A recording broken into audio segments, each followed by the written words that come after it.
السلام علیکم. د دې سوشل میډیا نقصانات به هم ډیری فائدې هم ډیری زیاتې دي.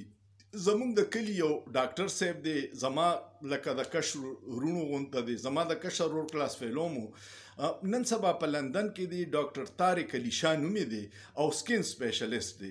نو هغه یو خصوصي سیشن شروع کړی دی او د سکین د بیماریانو باره کې په خپل فیسبوک پیج باندې هغه خلکو ته مفت مشورې ورکوي او د بیماری تفصیلات ورته وي.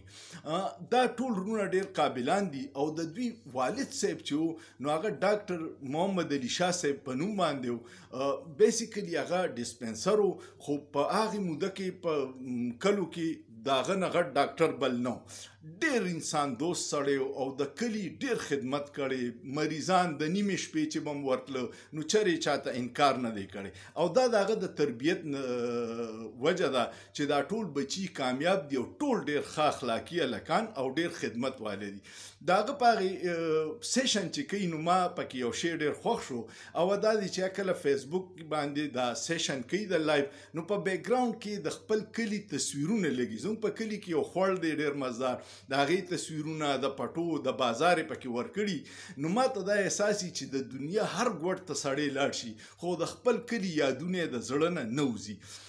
زه درته د محمد علي شاه صاحب یو کیسه وایم. یو شپه داسې چلو شو، زه په میټرک کې وم او اګزام ته مې لږې ورځې وې، ما په هغې موده کې هاکي کوله. نو والد صاحب راته سټریکټلی ویلي چې ګورې ته به میچونو له نه ځې سټډي ته کښېنه او زمونږ 11 سټار په نوم سره ټیمو نو زما میچ له تله به ډېر ضروري و.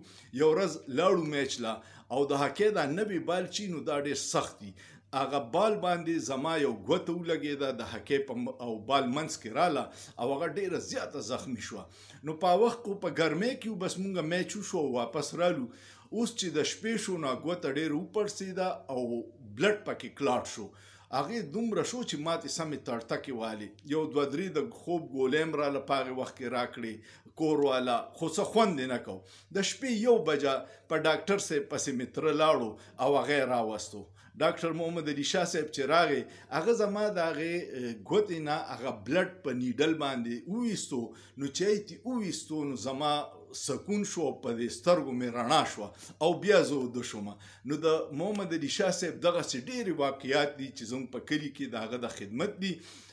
طارق علي شاه لینک به زه ورکمه په دې خپل ویډیو سره، نو تاسو هم د هغه پیج فالو کوئ ځکه چې هغه په ډېرې زبردستې د سکین بیماریانو حوالې سره اویرنس هم کوي، دوايانې هم ورته لیکي. ستاسو به بې فیسه پې فایده وشي. امید لرم چې ډاکټر طارق علي شاه پیج به هم ګورئ، زده کړه به هم ترې کوئ او خپلې مسلې به هم پې حل کوئ. او ډاکټر محمد علي شاه صاحب چې دی ژوندی دی، په خپل دعاګانو کې یاد ساتئ. زمونږ لپاره ډېر احترام زه د هغه دپاره لرم او زمونږ د ټولو دپاره ډېر محترم دی. کمنټ پې وکړئ او سوچ پې وکړئ، په سوچ کې څه ګناه نشته.